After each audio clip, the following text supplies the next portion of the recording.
রাধে রাধে। আমরা সকলেই ভগবানের দিব্য নাম শ্রবণ করি। যেমন ধরুন কৃষ্ণ, গোবিন্দ, মুকুন্দ, অচ্যুত, কালসোনা, শ্রী তিরুপতি, শ্রী মধুসূদন ইত্যাদি ইত্যাদি।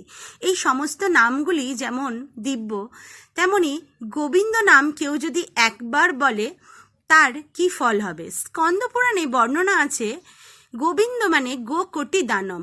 কেউ যদি 1 কোটি গোমাতা সূর্য গ্রহণের সময় দান করে, ধরুন, আবার কেউ যদি মেরু পর্বতের মতো ব্রাহ্মণকে সোনা দান করেন, আবার প্রয়াগে 1 কল্প গঙ্গা তটের কাছে থেকে প্রতিদিন গঙ্গা স্নান করেন, এই সমস্ত পুণ্যফলগুলি একত্রিত করলেও গোবিন্দ নামের 0.000% হবে না। এই সমস্ত পুণ্যফলগুলিকে কখনোই গোবিন্দ নামের সাথে তুলনা করা যাবে না। তাই আমরা সবাই বলি গোবিন্দ গোবিন্দ গোবিন্দ। রাধে রাধে।